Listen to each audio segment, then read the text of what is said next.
मुझे बार बार यही लगता है कि जो रावण था वो तो इतना बड़ा शिव भक्त था, उसका तो शिव तांडव स्तोत्रम जो है वो तो आज भी लोग गाते हैं, उससे भगवान शिव की आराधना करते हैं। जटाटवी गलत जल प्रवाह पावित स्थले गले विलंब विलंबिताम भुजंग तुंग मालिकाम डमट डमट डमट डमट निनादवट डमर वयम चकार चंड तांडवम तनूतुनो शिव शिवम। ये तो रावण की रचना है। इतनी बढ़िया स्तुति भगवान शिव की तो और बहुत मुश्किल है प्राप्त करना। और वो रावण कैसे ऐसा मूर्ख बन गया कि भगवान राम से उसने युद्ध कर लिया, सीता का हरण कर लिया। और इसका कहीं ना कहीं इट गोज बैक टू कि उसने अपने अंदर के संजय को दबा दिया। उसने अपने अंदर के संजय को इम्पार्शियली क्वेश्चन पूछने नहीं दिया कि मैं सही कर रहा हूं कि नहीं गलत कर रहा हूं। इतना ज्ञानी होते हुए, इतनी बढ़िया स्तुति करते हुए भगवान शिव की, चूंकि संजय इम्पार्शियल इंट्रोस्पेक्शन नहीं कर रहा था, he basically went along the wrong path. वो निवर्तन्य हो गया, वो शुक्ल पक्ष में दक्षिणायन में धुएं में अंधेरे में फंस गया। वो बार बार नीचे आता गया अपने उस परम की प्राप्ति से, और उसका फिर बहुत ही बुरा अंत हुआ, right.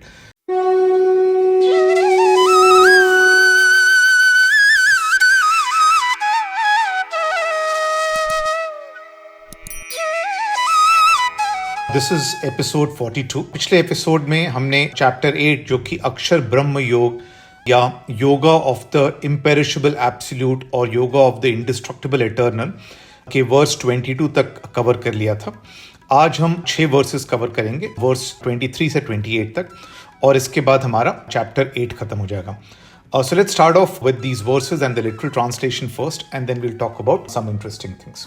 So starting off with verse 23. तो वर्स 23 है, यत्र काले तु अनावृत्तिम आवृत्तिम च एव योगिनः प्रयातः यान्तिम तम वक्ष्यामि भरतर्षभ।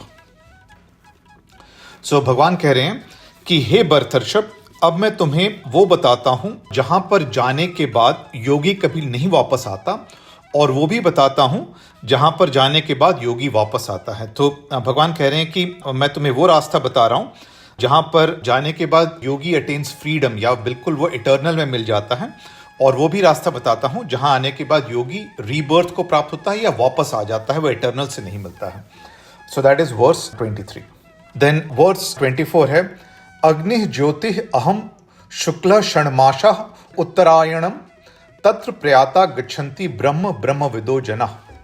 तो भगवान कह रहे हैं कि अग्नि, रोशनी, सुबह, शुक्ल पक्ष, उत्तरायण के 6 महीने, इन सभी जगह जाने के बाद जो योगी है वो इटर्नल को प्राप्त हो जाता है, वो ईश्वर को जान लेता है और ईश्वर तक पहुंच जाता है अगर इस रास्ते पर चलता है। जो रास्ता अग्नि का है, रोशनी का है, सुबह का है, शुक्ल पक्ष का है, उत्तरायण के 6 महीने का है, तो इस रास्ते पर चलने के बाद योगी इटर्नल को प्राप्त हो जाता है। So that is verse 24। Verse 25 है, धूमः रात्रि तथा कृष्ण षण्मासा दक्षिणायनम तत्र चांद्रमसम ज्योति योगी प्राप्य निवर्तते।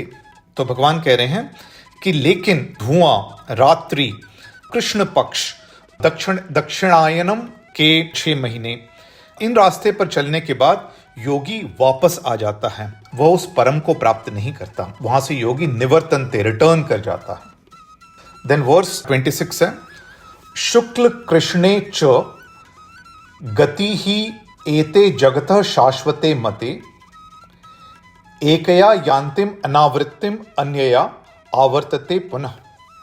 तो भगवान कह रहे हैं कि ये 2 जो रास्ते हैं, इन 2 रास्तों तक जाना और उनसे एग्जिट करना, ये इटर्नल है, ये शाश्वत है। जो रोशनी का रास्ता है वो रिलीज को पहुंचाता है या परम को पहुंचाता है, इटर्नल को पहुंचाता है, और जो अंधेरे का रास्ता है उससे योगी पुनः वापस आ जाता है। So that is verse 26। Then verse 27 है, न एते श्रुति पार्थ जानन योगी मुह्यति कश्चन तस्मात् सर्वेषु कालेषु योग युक्तः भव अर्जुन। तो भगवान कह रहे हैं कि इन दोनों रास्तों को जानने के बाद हे पार्थ, कोई भी बुद्धिमान परप्लेक्स्ड नहीं होता है, वो कंफ्यूज नहीं होता है, वो भ्रमित नहीं होता है। इसलिए हे अर्जुन, हमेशा योग में आस्थित रहो, योग में फर्म रहो, योग में अधिष्ठित रहो। देन वर्स 28 है, वेदेषु यज्ञेषु तपःसु च एव दानेषु यत् पुण्यफलम प्रदिष्टम अत्येति तत् सर्वे इदम विदित्वा योगी परम स्थानम उपेति च आद्यम। तो भगवान कह रहे हैं कि वो जो इन दोनों रास्तों के सच के बारे में जानता है वो उस परम को प्राप्त करता है जो बियॉन्ड है वेदों को जानने से या यज्ञ करने से या आर्म्स देने से यानी दान देने से, इन सब चीज़ों से वो परे है। वो योगी वो सुप्रीम को प्राप्त कर लेता है जो इन दोनों रास्तों को जान लेता है। तो ये तो लिटरल ट्रांसलेशन है इन वर्सेस का। और इन सभी वर्सेस में थोड़ा सा कंफ्यूजन है कि ये अंतकाल क्या है या अंतकाल में जब जा रहे हैं तो क्या है, और ये अग्नि, रोशनी, शुक्ल पक्ष, उत्तरायण या धुआं, रात्रि, कृष्ण पक्ष और दक्षिणायन, ये क्या है, इन सब के बारे में क्या बात हो रही है। तो इन सब को एक करके बात करते हैं। सबसे पहले तो अंत काले, काले, इन सब शब्दों का बार बार प्रयोग करें भगवान फ्रॉम 23 to 28। इसका मतलब क्या है? तो हमने पहले भी बात की है कि ये काल जो है वो एक इंट्रोस्पेक्शन साइकिल को डिपिक्ट करता है। जब हमारे अंदर का संजय पूछ रहा है कि इस धर्म युद्ध में क्या हुआ, how did you perform in this righteous battle, तो ये एक काल जो है वो एक इंट्रोस्पेक्शन साइकिल से लेके दूसरे इंट्रोस्पेक्शन साइकिल का पीरियड है। और अंत काल का मतलब है कि जब संजय ने पूछा कि भाई तुमने ये जो एक्सटर्नल या इंटरनल धर्म युद्ध किया उसका फल क्या हुआ, और यही अंत काल को डिपिक्ट करा। अंत काल का मतलब प्राण त्यागना या दुनिया को छोड़ना ये नहीं है, ये इंट्रोस्पेक्शन साइकिल से लिमिटेड है। संजय जो है हमें इंट्रोस्पेक्शन साइकिल में ले जाता है और हर इंट्रोस्पेक्शन साइकिल के बाद या तो हम आगे बढ़ते हैं या वहीं रह जाते हैं या नीचे चले आते हैं, क्योंकि हम निरंतर अपने योग युक्त कर्म से आगे बढ़ने की कोशिश कर रहे हैं, छोटे देवों की प्राप्ति करने की कोशिश कर रहे हैं या ईश्वर को प्राप्त करने की कोशिश कर रहे हैं। तो ये जो अंत काल है ये इंट्रोस्पेक्शन साइकिल को डिपिक्ट करता है। और जब आपका अंदर का संजय पूछ रहा है कि आज क्या हुआ, तो इस इंट्रोस्पेक्शन साइकिल में जब संजय पूछ रहा है तो उसके दो ऑप्शन होते हैं। एक जो रास्ता है वो रोशनी का है, शुक्ल पक्ष का है और इटर्नल से मर्ज कर जाने का है। तो इसका मतलब यह है कि अगर जब आपका संजय जो इंट्रोस्पेक्शन कर रहा है उसमें संजय ने पाया कि आपने वाकई योग युक्त कर्म किया है, यानी आपने कर्म परसिवरेंस के साथ किया है, प्रिंसिपल्स के साथ किया है, रैशनल डिस्क्रिमिनेशन के साथ किया है, सही ऑब्जेक्टिव के साथ किया है, और कर्म करते वक्त आपने अपनी इंद्रियों को संयमित रखा है, आपने attachment to the fruits of action को रिनाउंस कर दिया है और अपने को कर्ता नहीं समझा। अगर आप ऐसे करके आपने कर्म किया है इस राइटियस बैटल में तो आप आगे बढ़ते हैं। वो रोशनी का पक्ष है, शुक्ल पक्ष है, उत्तरायण है। लेकिन अगर आपने ये नहीं किया है तो वो धुआं है, कंफ्यूजन है, अंधेरा है, तो आप वहीं रह गए। आपको दोबारा वो इंट्रोस्पेक्शन साइकिल में पुनः धर्म युद्ध लड़ना पड़ेगा अगले स्टेज पे जाने के लिए। तो यही बार बार इन दोनों स्टेजेस की बात हो रही है। भगवान कह रहे हैं कि जो आदमी समझ जाता है कि ये दोनों ही रास्ते हैं और आपको आगे बढ़ने के लिए वो रोशनी का रास्ता, वो शुक्ल पक्ष का रास्ता, वो उत्तरायण का रास्ता चुनना है और वहां तक आपको पहुंचना, तभी आप आगे बढ़ेंगे। जो आदमी समझ जाता है इन दोनों को वही निरंतर आगे बढ़ते जाता है अपने एवरी इंट्रोस्पेक्शन साइकिल के बाद। इसका दूसरा सोचने का तरीका यह है कि मान लीजिए आप कोई चीज सीख रहे हैं, जैसे मान लीजिए आप संगीत सीख रहे हैं, या मान लीजिए आप स्कूल में हैं, कक्षा में हैं, यूनिवर्सिटी में हैं, एक स्टेज से दूसरे स्टेज में एग्जाम दे के जा रहे हैं, या आप मान लीजिए फिजिकल स्ट्रेंथ ट्रेनिंग कर रहे हैं।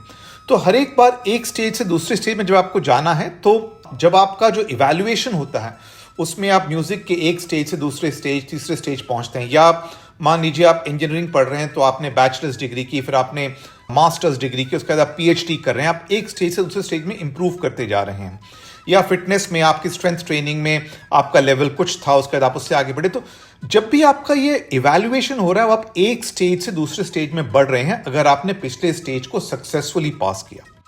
अगर आपने नहीं पास किया तो आप वहीं रहते हैं, आपको पुनः प्रयत्न करना है अपनी बैचलर्स डिग्री को कंप्लीट करने के लिए, या म्यूजिक के उस स्टेज को कंप्लीट करने के लिए, या फिजिकल फिटनेस उस स्टेज को कंप्लीट करने के लिए। आप आगे नहीं बढ़ सकते हैं क्योंकि जब आपका इवैल्यूएशन हुआ तो आपने पिछले स्टेज को पास नहीं किया। और हो सकता है कि इवैल्यूएशन में आपका परफॉर्मेंस खराब रहा तो आप पिछले स्टेज पे जा सकते हैं because you did not progress further. और यही बात हो रही है इस इंट्रोस्पेक्शन साइकिल में और संजय के बारे में, and that is important. Sanjay, the concept of Sanjay is very important and will come to it in a bit.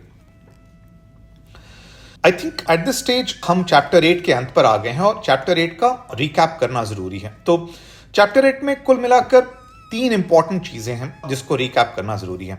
पहला तो ये याद रखना जरूरी है कि चैप्टर 7, 8, 9, 10 और 11 में भगवान अपने बारे में बता रहे हैं कि मैं कौन हूं। चैप्टर 1 से चैप्टर 6 तक उन्होंने अलग अलग चीजों के बारे में बताया, अलग अलग योग के बारे में बताया, सांख्य योग, कर्म योग, ज्ञान योग वगैरह वगैरह। और उसके बाद चैप्टर 7 ऑनवर्ड्स वो बता रहे हैं कि इन योग का जो ऑब्जेक्टिव है वो मैं हूं, और मैं क्या हूं ये चैप्टर 7, 8, 9, 10, 11 में वो बता रहे हैं। तो इस चैप्टर में भी वो अपने बारे में बता रहे हैं और चैप्टर शुरू होता है अर्जुन के 7 क्वेश्चंस के बारे में, और वो 7 क्वेश्चन में वो 7 एस्पेक्ट्स ऑफ हिम बता रहे हैं। भगवान अपने 7 एस्पेक्ट्स बता रहे हैं। तो वो 7 एस्पेक्ट्स क्या हैं जो भगवान बता रहे हैं? पहला तो वो कह रहे हैं कि ब्रह्म वो है जो वो अजर, इम्पेरिशेबल यानी अक्षर, एटर्नल है। द इंडिस्ट्रक्टिबल एटर्नल इज ब्रह्म। पहली तो ये चीज उन्होंने बताई। दूसरा उन्होंने बताया कि इस ब्रह्म का जो स्वरूप है वो स्वरूप आध्यात्म है, और वो स्वरूप चिरंतन शांति का है, चिरंतन खुशी का है, शाश्वत शांति या शाश्वत खुशी का है। ये आध्यात्म है। तो ब्रह्म का मैनिफेस्टेशन ये आध्यात्म है।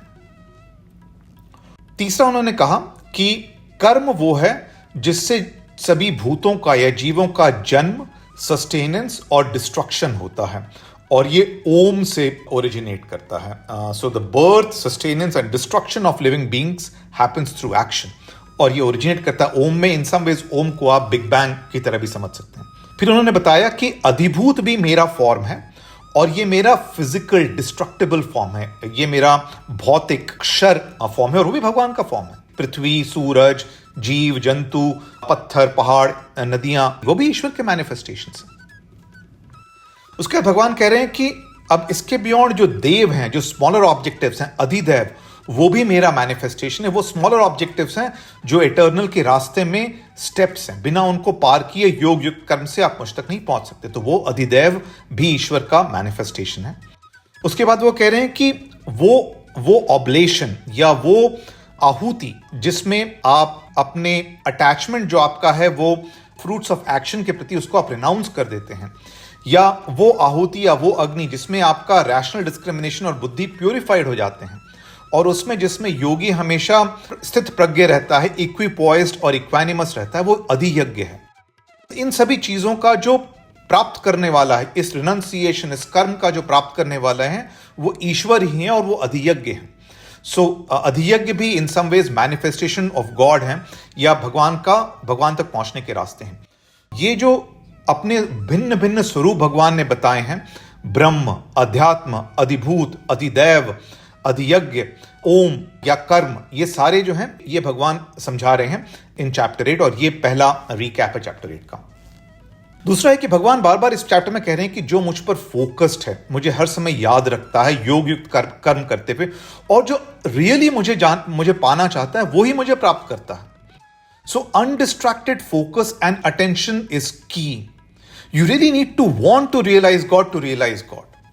और अगर आप में वो नहीं है, वो जो बर्निंग डिजायर नहीं है, और देयरफॉर आप हर वक्त प्रयत्न नहीं कर रहे हैं, रिमेंबर नहीं कर रहे हैं, फोकस नहीं है, तो आप नहीं रियलाइज करेंगे। That eternal is not realised without undistracted focus, attention and perseverance. So is the second recap of this chapter. और थर्ड रिकैप ये है कि हर इंट्रोस्पेक्शन साइकिल के अंत पे जब इनर संजय पूछता है कि आज क्या हुआ और इवैल्यूएट करता है, उस इवैल्यूएशन के बाद योगी या तो अपने स्पिरिचुअल जर्नी में या किसी और चीज की प्राप्ति की जर्नी में आगे बढ़ता है, या उसी लेवल पे रहता है, या वापस आ जाता है, निवर्तनते हो जाता है। और जो योगी आगे बढ़ता जाता है वो निरंतर आगे बढ़ते हुए शाश्वत शांति या ईश्वर को या इटर्नल को रियलाइज करने के स्टेट तक पहुंच जाता है, उस चिदानंद को प्राप्त कर लेता है जो भगवान बुद्ध या गुरु नानक के चेहरे पर है। तो ये 3 टेक अवेज हैं, इंपॉर्टेंट टेक अवेज हैं, रिकैप है चैप्टर 8 का। मैंने आपसे कहा था कि संजय के बारे में बात करेंगे, और ये संजय का कॉन्सेप्ट बहुत इंपॉर्टेंट है। ये संजय जो है ना, ये ईश्वर को प्राप्त करने की कुंजी है। बिना संजय के आप ईश्वर को प्राप्त नहीं कर सकते हैं। संजय गीता का स्रोत है, वो ही दिखा रहा है अपने दिव्य चक्षुओं से कि भगवान अर्जुन को क्या बता रहे हैं, और गीता का सार क्या है, गीता के शब्द क्या हैं, और ये संजय बहुत इंपॉर्टेंट है, और ये संजय है इम्पार्शियल इंट्रोस्पेक्शन। आपका धर्म युद्ध में परफॉर्मेंस कैसा हुआ, वो इंट्रोस्पेक्शन होना जरूरी है और वो इम्पार्शियल होना जरूरी है। ऐसा नहीं हो सकता कि इंट्रोस्पेक्शन में संजय ने कठिन सवाल नहीं पूछे, इम्पार्शियली नहीं पूछे और कुछ भी आपको कह देगा हाँ ठीक है आपने सही कर दिया। अगर संजय सही सवाल पूछ के सही इवैल्यूएशन नहीं कर रहा है तो आपका जर्नी जो स्पिरिचुअल पाथ में है या छोटे ऑब्जेक्टिव्स के पाथ में, वो सही नहीं होगा। So Sanjay is critical to progressing in your journey to realising God. अगर संजय पार्शियल नहीं है और प्रश्न ऑनेस्टी नहीं पूछ रहा है तो आप आगे नहीं बढ़ेंगे। और ये बार बार लोग मुझसे पूछते हैं कि हाँ ठीक है, ये तो ठीक है, बट पता कैसे चले कि हम आगे बढ़ रहे हैं कि नहीं बढ़ रहे हैं, पता कैसे चले कि सही रास्ता है कि नहीं है, पता कैसे चले कि ऑब्जेक्टिव सही है कि नहीं सही है। और वो आपके अंदर है, वो आपके अंदर के संजय की इम्पार्शियलिटी में और उसके ऑनेस्ट क्वेश्चनिंग में है। और ये आपको खुद अपने अंदर टटोलना है कि आपका संजय जो है वो इंट्रोस्पेक्ट कर रहा है सही तरीके से कि नहीं कर रहा। अगर नहीं कर रहा तो आपको खुद पता चलेगा, but this introspection of the impartial Sanjay is very critical. मुझे बार बार यही लगता है कि जो रावण था वो तो इतना बड़ा शिव भक्त था, उसका तो शिव तांडव स्तोत्रम जो है वो तो आज भी लोग गाते हैं, उससे भगवान शिव की आराधना करते हैं। जटाटवी गलत जल प्रवाह पावित स्थले गले विलंब विलंबिताम भुजंग तुंग मालिकाम डमट डमट डमट डमट निनादवट डमर वयम चकार चंड तांडवम तनूतुनो शिव शिवम। ये तो रावण की रचना है। इतनी बढ़िया स्तुति भगवान शिव की तो और बहुत मुश्किल है प्राप्त करना। और वो रावण कैसे ऐसा मूर्ख बन गया कि भगवान राम से उसने युद्ध कर लिया, सीता का हरण कर लिया। और इसका कहीं ना कहीं इट गोज बैक टू कि उसने अपने अंदर के संजय को दबा दिया, उसने अपने अंदर के संजय को इम्पार्शियली क्वेश्चन पूछने नहीं दिया कि मैं सही कर रहा हूं कि नहीं गलत कर रहा हूं। इतना ज्ञानी होते हुए, इतनी बढ़िया स्तुति करते हुए भगवान शिव की, चूंकि संजय इम्पार्शियल इंट्रोस्पेक्शन नहीं कर रहा था, he basically went along the wrong path. वो निवर्तन्य हो गया, वो शुक्ल पक्ष में दक्षिणायन में धुएं में अंधेरे में फंस गया। वो बार बार नीचे आता गया अपने उस परम की प्राप्ति से, और उसका फिर बहुत ही बुरा अंत हुआ, राइट। तो ये संजय का इंट्रोस्पेक्शन बहुत जरूरी है to progress further in the path to realising God. I will stop here. Thank you.